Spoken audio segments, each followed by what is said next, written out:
Hello नमस्कार दोस्तों। स्वागत है आपका दोबारा से आपके अपने यूट्यूब चैनल पर जिसका नाम है लेट्स लर्न संस्कृत। तो दोस्तों हम संस्कृत अलंकार कर रहे थे जिसमें हमने आज से पहले हमारे अलंकार जो किए हैं उनका नाम एक तो हमने किया सबसे पहले अनुप्रास अलंकार। ठीक है, अनुप्रास अलंकार किया सबसे पहले।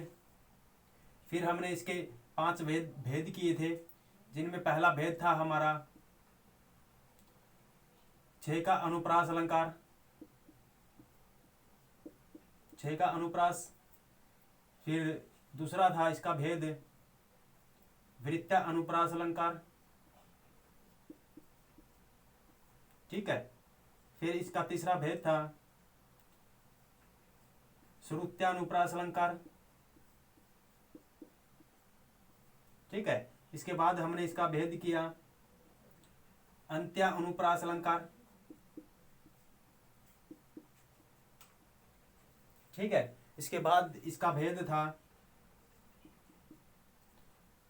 लाटा अनुप्रास अलंकार। ठीक है।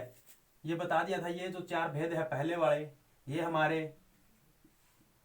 वर्णानु अनुप्रास अलंकार के भेद है। ठीक है। और जो ये भेद है ये शब्दानु अनुप्रास अलंकार का भेद है। शब्दानु अनुप्रास अलंकार का भेद है। ठीक है। पहले हमने ये किया अनुप्रास। फिर हमने हमारा हमारा जो दूसरा अलंकार था यमक यमक अलंकार किया। ठीक है। यमक में हमने देखा था कि 2 शब्द होते हैं। 2 शब्द होते हैं। ठीक है। और दोनों का अर्थ अलग अलग होता है। अलग अलग होता है। ठीक है। इसके बाद हमने अलंकार किया था सलेश अलंकार। ठीक है। सलेश अलंकार था हमारा सलेश। इसके हमने 3 भेद किए थे। पहला था सभंग सलेश। दूसरा इसका भेद था अभंग सलेश। तीसरा इसका भेद था उभय सलेश। ठीक है। सभंग अभंग उभय। फिर हमने हमारा चौथा अलंकार किया था उपमा। उपमा अलंकार किया था। ठीक है। इसमें हमने बता दिया था कि इसके 2 भेद होते हैं। एक पहला है इसका पूर्णोपमा अलंकार। ठीक है। दूसरा इसका भेद है लुप्तोपमा अलंकार। लुप्तोपमा अलंकार। ठीक है। उपमा अलंकार के भेद पूर्णोपमा लुप्तोपमा। ठीक है। और उपमा अलंकार जो है ये एक निश्चित समानता अलंकार था। निश्चित समानता करने वाला अलंकार था। जहां पर निश्चित समानता करता था। निश्चित मैंने मतलब पूरी तरह से यहाँ पर बता देता था कि उपमान उपमेय और साधारण धर्म और उपमावाचक सूचक के द्वारा कि यहाँ पर स्पष्ट और सुंदर समानता है। ठीक है। तो निश्चित समानता होती थी। आज का जो हमारा अलंकार होगा वो है उत्प्रेक्षा अलंकार। आज हमारा जो 5वां अलंकार है उत्प्रेक्षा अलंकार है। आपने एक बार इसका स्क्रीनशॉट ले लो क्योंकि अब हम यहाँ तक हमने करवा दिया है। ठीक है। अब हम करेंगे उत्प्रेक्षा अलंकार। तो उत्प्रेक्षा अलंकार क्या है ये तो बताएंगे बाद में, लेकिन उसमें कुछ कंडीशन है। जैसे उपमा अलंकार में कुछ पहले कंडीशन थी, पहले हम वो करेंगे। हमारा 5वां अलंकार है उत्प्रेक्षा अलंकार। उत्प्रेक्षा अलंकार।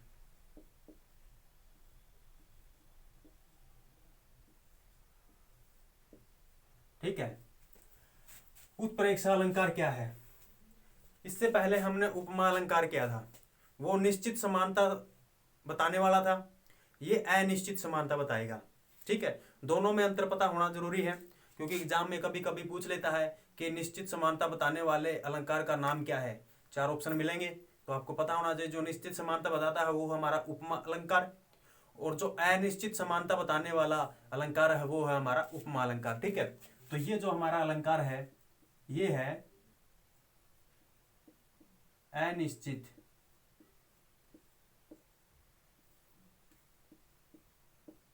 समानता बताता है। आपको समानता किसके किसके बीच में बताता है? उपमेय तथा उपमान के बीच। समझ गए? उपमेय तथा उपमान के बीच में जो ये बताता है अनिश्चित समानता बताता है। पूरी तरह से नहीं बताता है लेकिन अनिश्चित बताता है। वो उदाहरण से आप अच्छी तरह से समझ जाओगे कि अनिश्चित कैसे। ठीक है, तो अनिश्चित बताता है, और इसमें कुछ कंडीशन क्या होती है? उपमा अलंकार का आपको पता होना चाहिए, उपमा जो हमारा अलंकार है वो निश्चित समानता बताता था। ठीक है, और फिर अब इसमें और क्या समानता है? इसमें इसके भेद होते हैं, इसके 3 भेद होते हैं। पहला है भेद, ठीक है, भेद में पहला है वस्तु उत्प्रेक्षा। ठीक है, अलंकार वस्तु उत्प्रेक्षा अलंकार। दूसरा है हेतु उत्प्रेक्षा अलंकार। तीसरा इसका भेद है, पहला है वस्तु हेतु, और तीसरा इसका भेद है, तीसरा भेद होता है इसका फल उत्प्रेक्षा अलंकार है। ठीक है, तो एग्जाम में पूछ भी लेता है इनमें से कि वस्तु उत्प्रेक्षा अलंकार या हेतु उत्प्रेक्षा अलंकार या फल उत्प्रेक्षा अलंकार किस अलंकार के भेद है? उत्प्रेक्षा अलंकार के भेद है। ठीक है, तो जैसे भी पूछना चाहे आपको पता होना चाहिए इन तीनों के बारे में। ठीक है, बस इनको बस इतना ही याद रखना है कि उत्प्रेक्षा के 3 भेद होते हैं, वस्तु उत्प्रेक्षा, हेतु उत्प्रेक्षा, फल उत्प्रेक्षा। ठीक है, इससे ज्यादा और इस आगे इसमें कुछ नहीं पूछेगा। ठीक, और इसमें क्या कंडीशन होती है?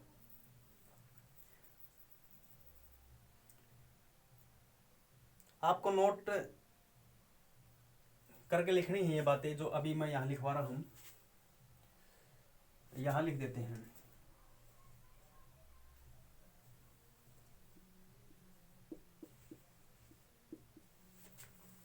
यहां पर आपको क्या लिखनी है?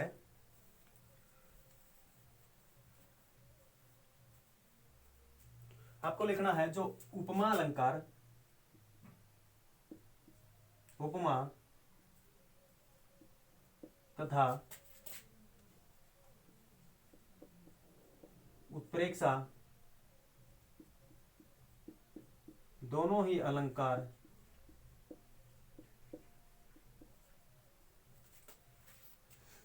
समानता सूचक है।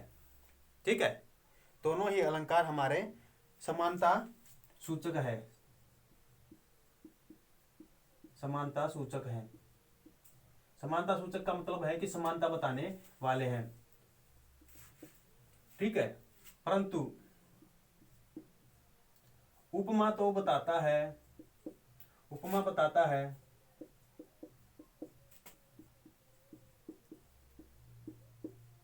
निश्चित समानता तथा उत्प्रेक्षा बताता है अनिश्चित अनिश्चित समानता। ठीक है, ये नोट करके आपको लिखनी है कि उपमा तथा उत्प्रेक्षा दोनों ही अलंकार कैसे हैं, समानता सूचक है, समानता बताने वाले हैं। लेकिन उपमा बताता है निश्चित समानता, और जो हमारा उत्प्रेक्षा अलंकार है ये अनिश्चित समानता बताता है। कैसे, ये सब उदाहरण में बताएंगे। सबसे पहले आप इसका एक बारी स्क्रीनशॉट ले लो, क्योंकि अब हम इसका और भी नोट में लिखवाएंगे। ठीक है, तो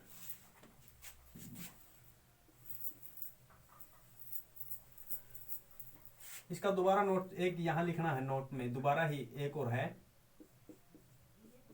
कि इसमें ये लिखेंगे हम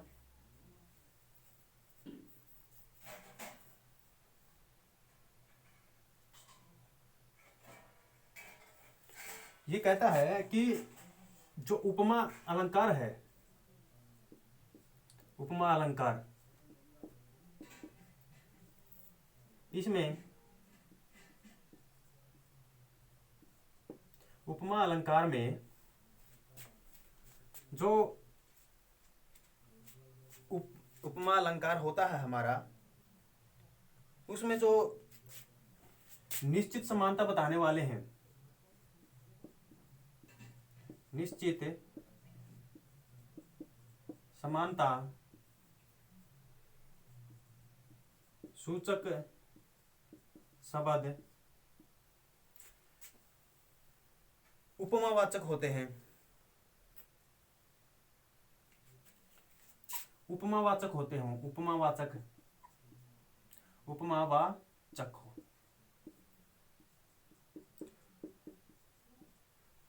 जैसे इव, यथा, ईदृशम, तादृशम। ठीक है, तुल्य, तुल्य, यथा, तथा, ये हो गए हमारे उपमा सूचक। ठीक है, और ये कहता है कि उत्प्रेक्षा में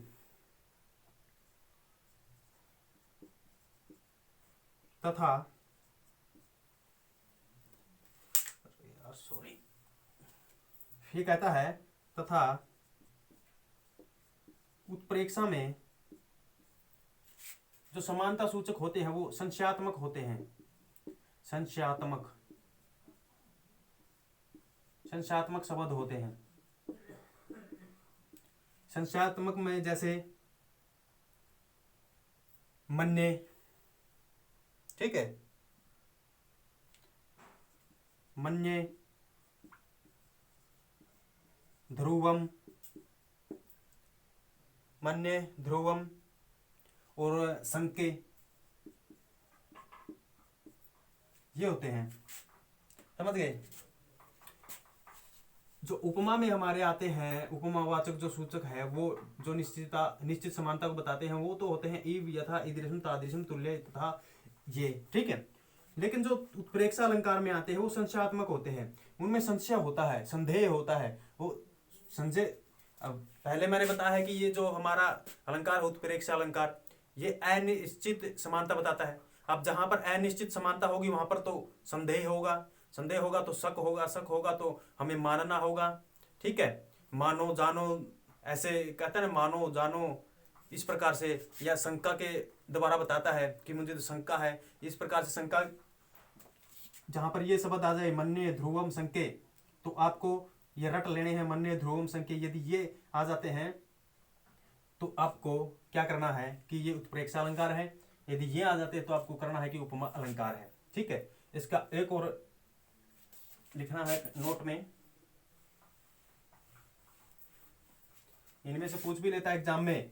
मान लेते हैं कि आपसे कह दे कि ध्रुवम, ध्रुवम शब्द कौन सा अलंकार का सूचक है, तो आपको पता होना चाहिए कौन से अलंकार का सूचक है। ये उत्प्रेक्षा अलंकार का सूचक है। ठीक है, अगला नोट में आपको लिखना है, इसमें ये कहता है कि जो उपमा में हमारे उपमावाचक जितने भी शब्द होते हैं वो एक प्रकार से उपमान के साथ ही रहते हैं। अभी हमने जितने भी उदाहरण किए थे उपमा के, आपने देखा भी होगा कि जितना भी हमारे उपमावाचक जो ये शब्द थे ये उपमान के साथ रहते हैं। ठीक है, जो उपमा में उपमा सूचक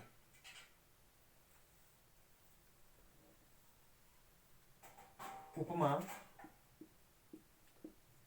सूचक शब्द उपमान के साथ रहते हैं। ठीक है, जबकि फिर ये उपमान, उपमा में तो उपमा जो सूचक शब्द है उपमान के साथ रहते हैं, और हमने जितने भी अभी तक उदाहरण किए थे आप में उनमें देखा भी होगा। ठीक है, और उत्प्रेक्षा में कहता है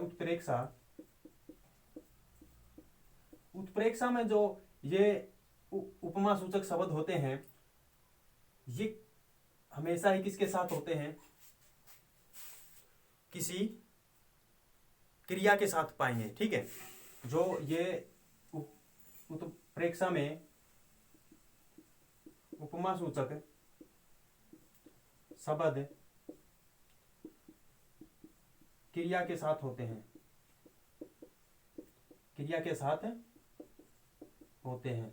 ठीक है, ये आपको नोट में लिखनी है कि उपमा में जो उपमावाचक शब्द होते हैं ये उपमान के साथ रहते हैं, और उत्प्रेक्षा अलंकार में जो उपमा सूचक शब्द होते हैं ये हमेशा ही क्रिया के साथ रहते हैं, क्रिया जिन्हें हम धातु कहते हैं। ठीक है, तो आपको ये नोट में लिखनी है, ये बातें एग्जाम में पूछ लेता है। इसके प्रश्न कैसे बनाता है आपको सबको पता होना चाहिए, आपको खुद को भी इनमें से प्रश्न बनाने आने चाहिए कि एग्जाम कैसे प्रश्न बनाएगा। ठीक है,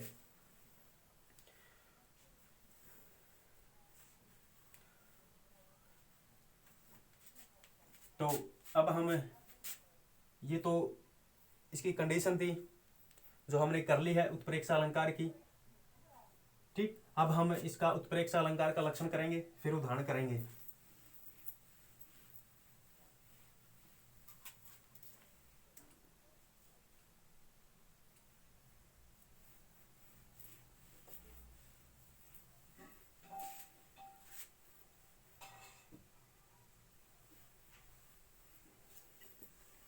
अब हम उत्प्रेक्षा अलंकार का लक्षण करेंगे।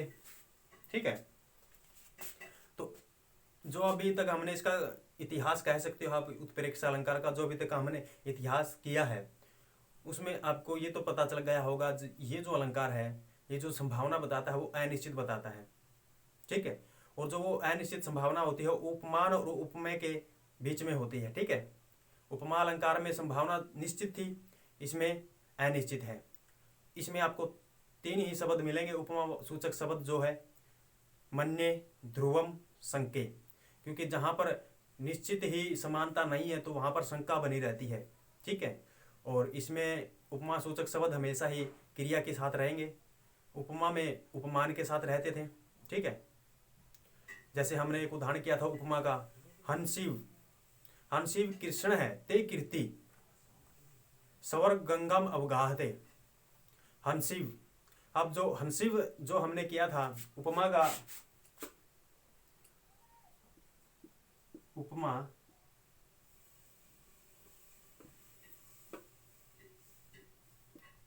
उपमा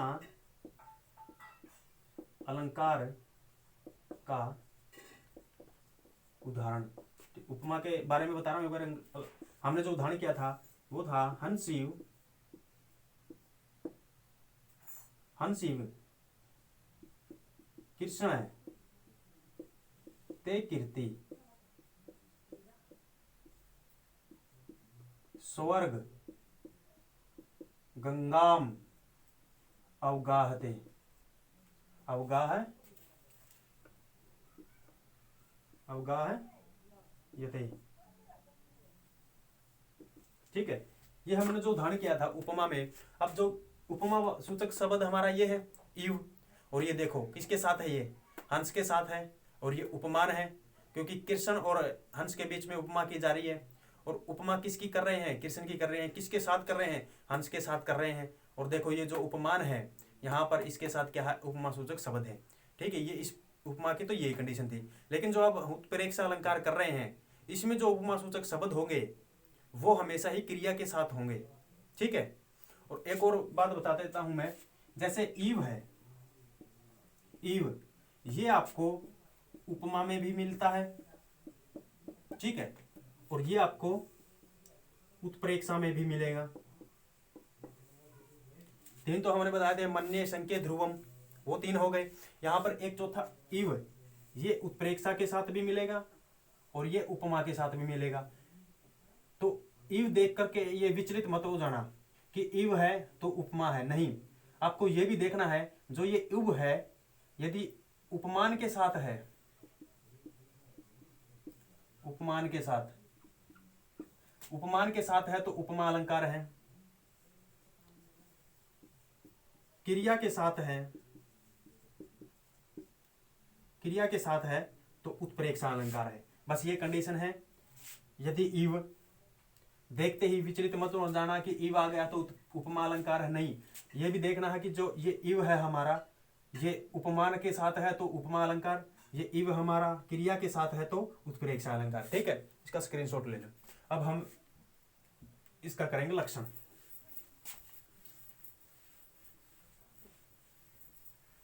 तो इसका लक्षण है परस्फुटम सुंदरम, नहीं, ये तो उपमा का हो गया था।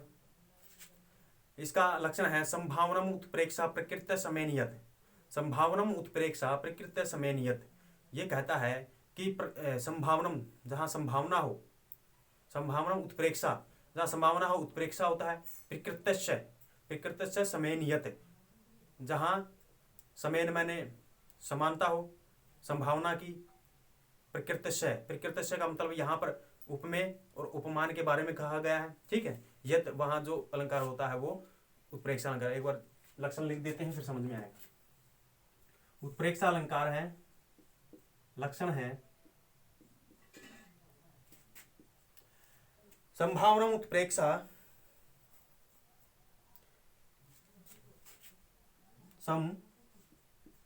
संभावना उत्प्रेक्षा,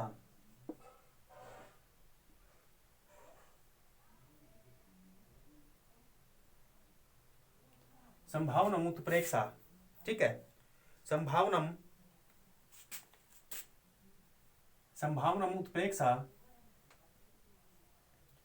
प्रकृतस्य, प्रकृतस्य, संभावना उत्प्रेक्षा प्रकृतस्य समय नियत, समय यत, संभावना उत्प्रेक्षा प्रकृतस्य समय नियत, ये इसका लक्षण है। अब आप देखोगे इसमें कि संभावना हो समेन, समानता में, यदि समानता की जा रही है और वहां पर संभावना है, यानी कि कोई शक है, कोई संदेह है, तो प्रकृतस्य कहां पर उपमान उपमेय के बीच में यदि समानता हो और वो संभावना में हो तो वहां पर उत्प्रेक्षा अलंकार होता है, ठीक है।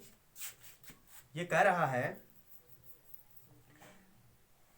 कि उपमान उपमेय के मध्य में समानता की दृष्टि से यदि संभावना हो, इसकी आप हिंदी में लिख सकते हो कि जिस अलंकार में, यत मैंने जहां या जिस अलंकार में संभावना है, उपमान प्रकृतस्य का यहां पर अर्थ लिया गया है उपमान और उपमेय, उपमान तथा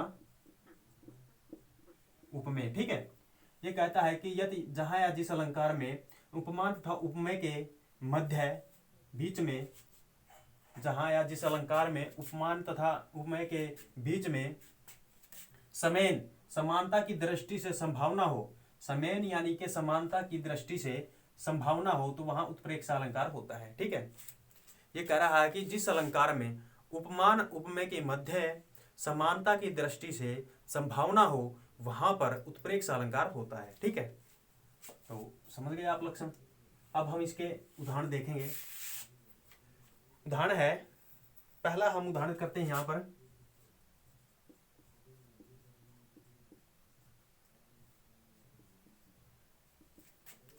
लिम्पतिव, लिम्पतिव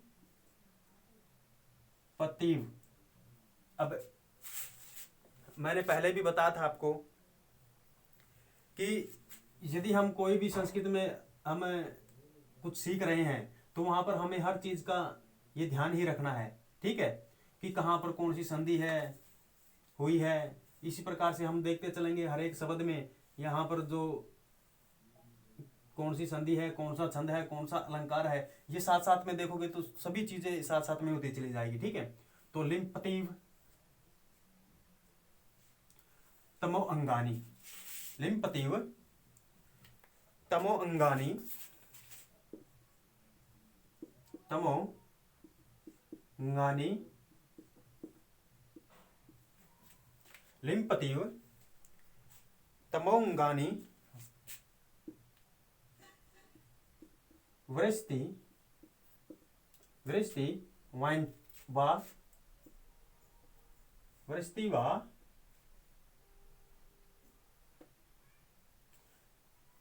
वृष्टि वा अंजनम, ठीक है।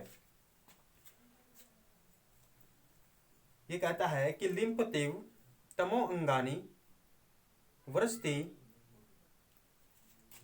वृष्टि वृष्टि, यहाँ एक मिनट हुई, वृष्टि यहाँ पर संधि होगी क्योंकि वृष्टि में हर्षवय ई होती है, लेकिन यहाँ पर इव आया हुआ है, ईव, एक ये ईव है, एक ये ई है, ठीक है, तो यहाँ पर दीर्घ ई हो जाएगी, ठीक है। तो वृष्टि वा अंजनम नभः, ठीक है। लिम्पतिव तमो अंगानी वृष्टि वांछने, लिम्पतिव तमो अंगानी वृष्टि वांछने असत्पुरुष, असत्पुरुष सेवेव, असत्पुरुष सेवेव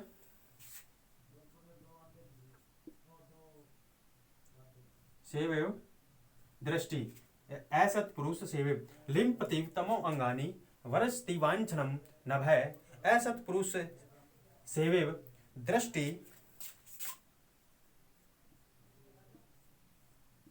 दृष्टि विफलता, लिम्पतिव तमो अंगानी वरस्ति वांछनम नभः असत्पुरुष सेवेव दृष्टि विफलता गता, विफलता गता, ठीक है। तो ये हमारा उदाहरण है, लिम्पतिव तमो अंगानी वरस्ति वांछनम नभः असत्पुरुष सेवेव दृष्टि विफलता गता, ठीक है। तो मैंने पहले ही कहा था कि हमें हर संधि का पता होना चाहिए। लिम्पतिव, अब यहाँ पर ये दीर्घ ई कैसे है, तमो अंगानी यहाँ पर कौन सी संधि हुई है। संधि वैसे पहले मैंने करवा दी है, यदि आपने संधि नहीं देखी तो आप प्ले लिस्ट में जाकर के संधि देख सकते हो। अब यदि अब यहाँ पर संधि करवाने लगा तो फिर विचलित हो जाएंगे हम, क्योंकि ये अलंकार का टॉपिक है। तो यहाँ पर कौन सी संधि आपको पता होना चाहिए, यहाँ पर, ठीक है। असत्पुरुष सेवे, यहाँ पर कौन सी संधि है, विफलता गता, ठीक है। तो यहाँ पर हमारा उदाहरण है उत्प्रेक्षा अलंकार का, लिम्पतिव तमो अंगानी वरस्ति वांछनम नभः, लिम्पतिव तमो अंगानी वरस्ति वांछनम नभः असत्पुरुष सेवेव, असत्पुरुष सेवेव दृष्टि विफलता गता, असत्पुरुष सेवेव दृष्टि विफलता गता, असत्पुरुष सेवेव दृष्टि विफलता गता, ठीक है। इस प्रकार से हो गया। अब हमें सबसे पहले तो इसका हिंदी अर्थ देखो। ये यहाँ पर कह रहा है कि लिम्पतिव तमो अंगानी, तम अंधकार जो है शरीर का लेपन कर रहा है, आकाश जो है अंजन की वर्षा कर रहा है, यानी कि काजल की वर्षा, अंजन मैंने काजल, ठीक है। तो यहाँ कह रहा है जो अंधकार जो है वो शरीर का लेपन सा कर रहा है, और आकाश नहीं, लिम्पतिव तमो अंगानी, अंधकार जो है शरीर का लेपन सा कर रहा है, और आकाश जो है काजल की वर्षा सी कर रहा है। उस प्रकार जैसे असत पुरुष सेवे, जैसे दुष्ट असत पुरुष होता है दुष्ट पुरुष, दुष्ट पुरुष की सेवा करने से जैसे दृष्टि विफलता गता, दृष्टि जो है निष्फल हो जाती है, इस प्रकार जो यहाँ पर कहा गया है। ठीक है, तो ये कैसे है, जैसे ये कह रहा है, हमने पहले ही कहा था कि उत्प्रेक्षा अलंकार में क्रिया के साथ ही उपमावाचक शब्द लगेगा। अब जो यहाँ पर ये इव लगा हुआ है, लिंपति, लिंपति एक हमारी क्रिया है, लिंपति मतलब लेपन कर रहा है। वृष्टि वांछन, अब यहाँ पर इव लगा हुआ है तो क्रिया के साथ है, वृष्टि मैंने बारिश कर रहा है। सेवेव, अब जो ये सेवेव है ये हमारी क्रिया है कि सेवा करना। ठीक है, तो यहाँ देखो क्रिया के साथ इव है, समझ गए। तो इव का मतलब समझ गए। इव देखते ही हमें ये नहीं पता लगाना कि ये उपमा अलंकार है, हमें ये भी देखना है कि यदि इव उपमान के साथ है तो उपमा अलंकार होगा, यदि इव किसी क्रिया के साथ है तो वहां पर उत्प्रेक्षा अलंकार होगा। ठीक है, तो ये कह रहा है कि तम, तम मैंने अंधकार, अंगानी अंगों का, लिंपतिव इव मानो, ये कह रहा है इव। और मैंने पहले ही कहा था यहाँ पर मानो संके ध्रुवम, ऐसे इव का प्रयोग लिया जाता है। तो यहाँ पर है मानो कि ये कह रहा है कि मानो अंधकार अंगों का लेपन सा कर रहा है। अब अनिश्चित समानता बता रहा है कि अंधकार जो है लेपन कर रहा है, किसका, अंगों का। लेपन का मतलब ये है, यदि आप अंधकार में जा रहे हो तो अंधकार में जब आप किसी से दूर होते जा रहे हो तो आप उसे दिखाई देना बंद हो जाते हो अंधकार में। ठीक है, तो उसे वहाँ कहा गया है कि जो ये अंधकार है ये मानो कि अंधकार जो है अंगों का लेपन सा कर रहा है। ठीक है, फिर कहता है कि वरस्ति वांजनम नभय, वरस्ति वांजनम मानो आकाश अंजनम यानी कि काजल की वर्षा सा कर रहा है। अब जब रात को अंधेरा होता है तो अंधेरा हो जाता है और एक काजल की तरह काला अंधेरा हो जाता है, तो ये कह रहा है कि मानो जो है ये लिंपतिप तो वो अंगानी, ये कह रहा है कि अंधकार अंगों का लेपन सा कर रहा है। मानो कि अगर अंगों का लेपन सा कर रहा है अंधकार है तो मानो कि आकाश जो है काजल की वर्षा सी कर रहा है, काजल की वर्षा कर रहा है, इसका मतलब कि अंधेरा हो रहा है। ठीक है, असत पुरुष सेवक दृष्टि, असत पुरुष सेवक दृष्टि, सेवक यानी कि मानो ऐसा लग रहा है कि दुष्ट पुरुष की सेवा करने से जो हमारी दृष्टि है, जो हमारे नेत्र है वो विफल हो रहे हैं। ठीक है, यदि आप किसी दुष्ट पुरुष की सेवा करोगे तो आपकी दृष्टि जो है विफल हो जाएगी। ठीक है, आपको कुछ भी अच्छा नहीं लगेगा, मतलब ऐसा ये कह रहा है। ठीक है, तो ऐसा लग रहा है मानो अंधकार अंगों का लेपन सा कर रहा है, आकाश काजल की वर्षा कर रहा है, दुष्ट पुरुष की सेवा के समान जो है मानो दृष्टि हमारी निष्फल हो रही है। असत पुरुष सेवक, वे दुष्ट पुरुष, मानो दुष्ट पुरुष की सेवा करने से हमारी जो है दृष्टि निष्फल हो रही है। इसका अर्थ है, सीधे से समझो कि मानो अंधकार जो है अंगों का लेपन सा कर रहा है, मानो आकाश जो है काजल की वर्षा सी कर रहा है, जैसे एक दुष्ट पुरुष की सेवा करने के समान हमारी दृष्टि निष्फल हो रही है। यदि निष्फल हो रही है, हमारी आंखों के सामने अंधेरे में यदि कोई दिखाई देना बंद हो जाता है तो इसका मतलब यह है कि हम ये मान लेते हैं कि हमारी दृष्टि निष्फल हो गई है। निष्फल का मतलब कि दृष्टि कुछ देख नहीं पा रही है। कैसे, जैसे किसी दुष्ट पुरुष की सेवा करने के समान ही होता है। अब दुष्ट पुरुष की सेवा करोगे तो उसका आपको कोई लाभ नहीं मिलेगा, यदि सज्जन पुरुष की सेवा करोगे तो लाभ मिलेगा। इसी प्रकार यहाँ पर यह कह रहा है कि हमारी दृष्टि इस प्रकार से निष्फल हो गई है, इस प्रकार से देखना बंद हो गया है अंधेरे में कि मानो शरीर जो है अंगों का अंधकार शरीर का या अंगों का लेपन कर रहा है, मानो आकाश काजल की वर्षा कर रहा है। इस प्रकार हमारी दृष्टि निष्फल हो गई जैसे एक दुष्ट पुरुष की सेवा करने से होती है। ठीक है, तो अब हम इसमें देखेंगे कि हमारा ये उपमा और उपमेय के मध्य अनिश्चित समानता बताता है। तो उपमेय और उपमान, ठीक है, उपमेय और उपमान, और फिर साधारण धर्म,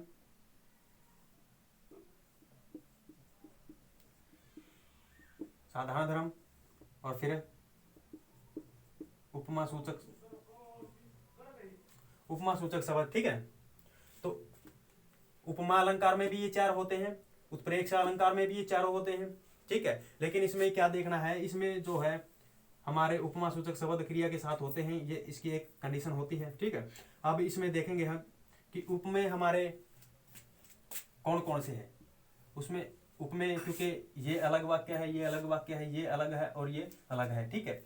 तो इसमें देखेंगे लिम्पतिम तमो अंगानी, यानी कि अंधकार, मानो अंधकार अंगों का लेपन कर रहा है। किसका लेपन कर रहा है? अंगों का, अंगों का लेपन कर रहा है, यानी कि जो उपमेय है अंग है। उपमेय हमारा अंग हो गया, ठीक है, इसमें अंग हो गया उपमेय। और इस वाक्य में देखेंगे कि वरस्ति वायंजनम नभय, मानो आकाश अंजनम यानी कि काजल की वर्षा कर रहा है। तो यहाँ पर जो अनिश्चित समानता बताई गई है वो नभ यानी कि आकाश और काजल के विषय में बताई गई है, ठीक है। अंजनम यानी कि काजल के विषय में। तो यहाँ पर इस वाक्य में हमारा उपमेय कौन सा होगा? वो होगा हमारा नभ, ठीक है। तो ये होगा नभ, ठीक है, नभ हो गया। इसके बाद इस वाक्य में हम देखेंगे कि असत पुरुष सेवे दृष्टि, मानो जैसे दुष्ट पुरुष की सेवा करने से हमारी दृष्टि क्या हो गई? निष्फल हो गई। तो यहाँ पर क्या होगा? दृष्टि जो है हमारी निष्फल हो गई। सेवा और दृष्टि के बारे में बताया गया, तो यहाँ पर दृष्टि उपमेय है, ठीक है, दृष्टि हमारी उपमेय है, समझ गए। इस वाक्य में तो उपमेय है अंग, इस वाक्य में उपमेय है नभ, इस वाक्य में उपमेय है दृष्टि, ठीक है। अब उपमान देखेंगे। यदि उपमेय हम अंग को मानते हैं तो इसका उपमान क्या होगा? इसका उपमान होगा तम, क्योंकि तम की और अंग की यहाँ पर अनिश्चित समानता बताई गई है। अब ऐसा तो होता नहीं है कि अंधकार जो है अंगों का लेपन कर देता है, नहीं होता, ये निश्चित समानता है। हमने तो माना है कि मानो हमारी सज्जन पुरुष की सेवा करने से हमारी दृष्टि इस प्रकार निष्फल हो रही है कि जैसे मानो अंधकार अंगों का लेपन कर रहा है, मानो आकाश से क्या हो रहा है? काजल की वर्षा हो रही है। हमने तो माना है।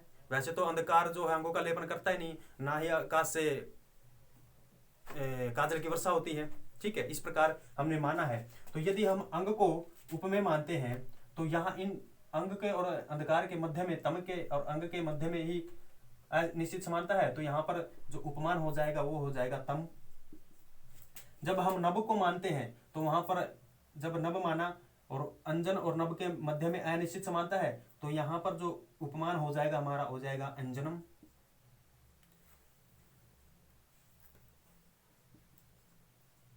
अंजनम, ठीक है, समझ रहे हो? अंजनम। अब देखो तम हो गया। और जब आप दृष्टि को मानते हो उपमेय, दृष्टि को उपमेय मानते हो तो सेवा और दृष्टि के बीच में क्या है? यहाँ पर सेवा हमें उपमान को मानना पड़ेगा, ठीक है। इस प्रकार हो गई।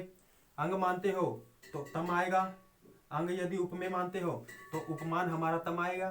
नभ को यदि उपमेय मानते हो तो अंजन हमारा उपमान आएगा। दृष्टि को यदि आप उपमेय मानते हो तो सेवा हमारा क्या आएगा? उपमान आएगा, ठीक है। अब उपमेय उपमान आ गया तो आप देख सकते हो। अब साधारण धर्म, इसमें लेपन कर रहा है, ये साधारण धर्म हो जाएगा। साधारण धर्म, इसमें लेपन करना। जब आप अंग और तम को उपमेय उपमान लेते हैं तो क्या आ जाएगा? लेपन करना आएगा, लिम्पतिव। जब आप नभ और अंजन को उपमान उपमेय लेते हो तो यहाँ पर साधारण धर्म आ जाएगा, यहाँ पर वरस्ती। जब आप दृष्टि और सेवा को क्या करते हो? साधारण धर्म लेते हो तो असत पुरुष सेवे दृष्टि विफलता हो आ जाएगा, ठीक है। और उपमावाचक शब्द आपको दिखाई दे रहे हैं, यहाँ पर इव है तो इव आ जाएगा, ठीक है। ये जो अनिश्चित समानता बताता है ये इव के द्वारा बताई जाती है। तो इस प्रकार से हमारा ये क्या है? उदाहरण हो गया। संभावना उत्प्रेक्षा प्रकृति समय नियत, यहाँ पर जो इसका लक्षण है उत्प्रेक्षा अलंकार का, ये कहता है कि संभावना उत्प्रेक्षा प्रकृति समय नियत, कि जहाँ पर जिस अलंकार में समानता की दृष्टि से उपमान उपमेय में संभावना बताई जाती है वहाँ उत्प्रेक्षा अलंकार होता है। अब हमने देखा समानता अनिश्चित समानता बताई गई, जो संभावना बताई गई उपमान उपमेय के मध्य में, जैसे तम और अंग के मध्य तम हमारा उपमान है, अंग हमारा उपमेय है, और इन दोनों के मध्य में संभावना बताई गई है। संभावना है कि जो अंधकार है वो अंगों का लेपन कर रहा है। ठीक है, तो अनिश्चित संभावना है, ऐसे तो लेपन कर ही नहीं सकता अंधकार, लेकिन हमने क्या बताया है, एक संभावना बता दी है। और जहां पर संभावना होगी वहां पर उत्प्रेक्षा अलंकार होगा, ये 100% क्लियर है। ठीक है, तो आप इसका एक बार स्क्रीनशॉट ले सकते हो।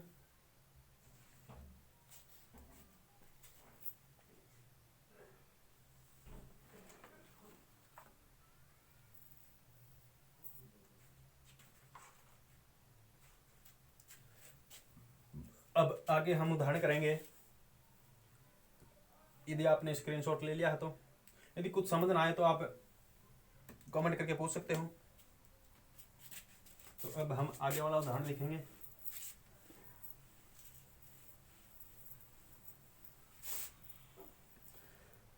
उदाहरण है मुखमेणी इदृशो। मुखमेणी इदृशो, मुखमेणी इदृशो, मुखम मुखमेणी इदृशो, मुखमेणी दृशो। ठीक है, मुखमेणी मुखमेणी दृशो भाति, पूर्ण है मुखमेणी दृशो भाति, पूर्ण है चंद्र है, यानी मुखमेणी दृशो भाति ही पूर्ण है चंद्र है। ठीक है, चंद्र है इवापर है।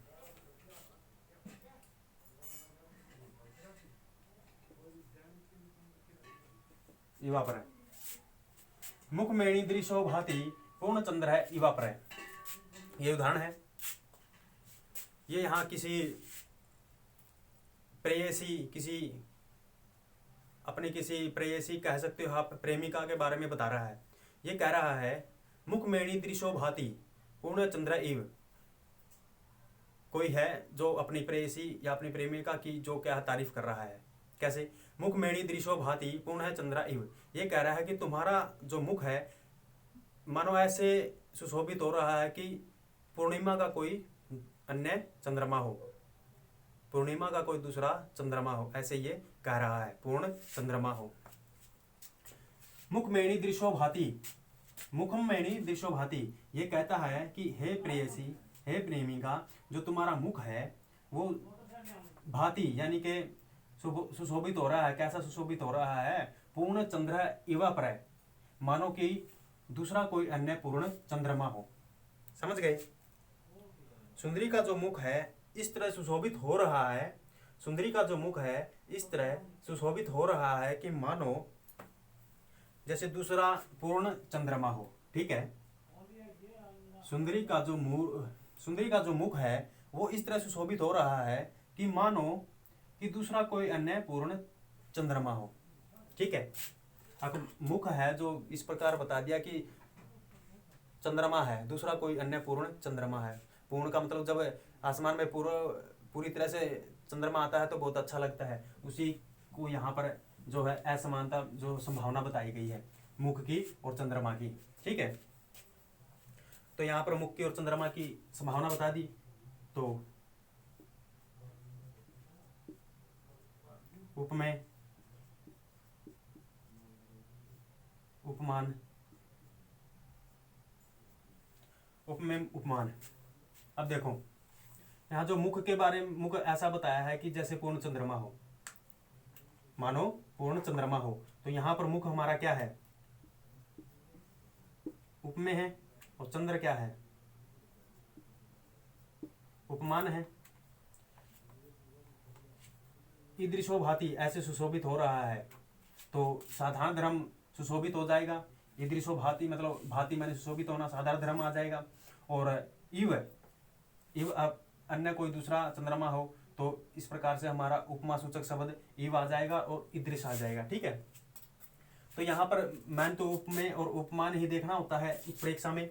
ठीक है, यदि आपको ये पता चलने लगा तो उपमेय और उपमान का पता चलने लगा तो आप साधारण धर्म और उपमा सूचक शब्द तो वैसे भी बता दोगे। ठीक है, मान तो ये होते हैं, ये ढूंढने में थोड़ा ज़्यादा समय लग जाता है। ठीक है, तो आपको ये पता होना चाहिए इस पूरे उदाहरण में कि जो मुख की जो है तुलना चंद्रमा से की गई है और जो ये चंद्रमा के साथ तुलना की गई है ये क्या है, ये अनिश्चित तुलना है। यहाँ पर संभावना है कि मुख है जो चंद्रमा के समान हो, यानी कि संभावना बताई गई है, पूरी तरह मुख चंद्रमा के समान नहीं है। ठीक है, संभावना बताई गई है, तो वो संभावना को आप समझ गए होंगे। तो अब हम अगला उदाहरण करेंगे, आप इसका स्क्रीनशॉट ले सकते हो।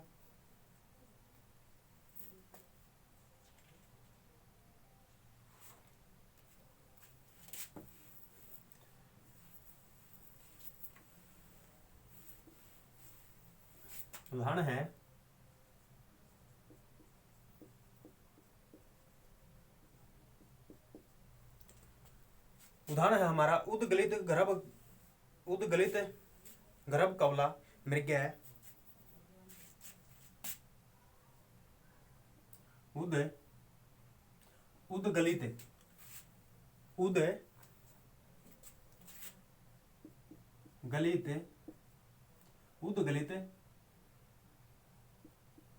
गर्भ कवला मृग है।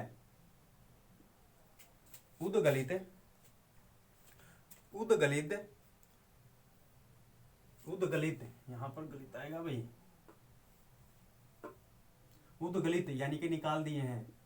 उद्गलित कवला मृग है। ठीक है, मृग है, परित्यक्त है। परित्यक्त है, नृत्य है मयूरा। परित्यक्त है, नर्तना। परित्यक्त है, नर्तना मयूरा। ठीक है, परित्यक्त है, नर्तना मयूरा। अपसरित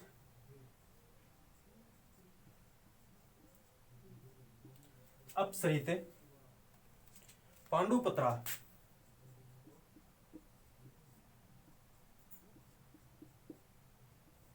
अपसरित पांडुपुत्रा। उद्गलित गर्भ कवला मृग है, परित्यक्त नर्तना मयूरा। अपसरित पांडुपुत्रा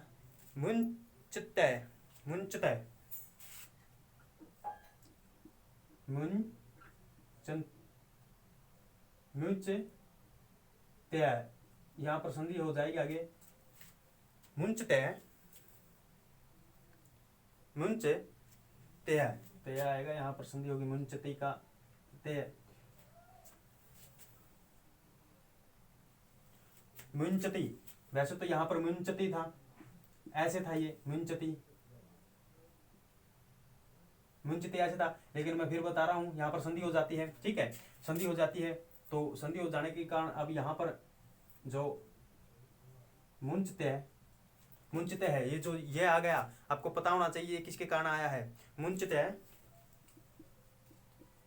श्रोणीव अपसरित पांडुपुत्रा मुंचते श्रोणीव लतः।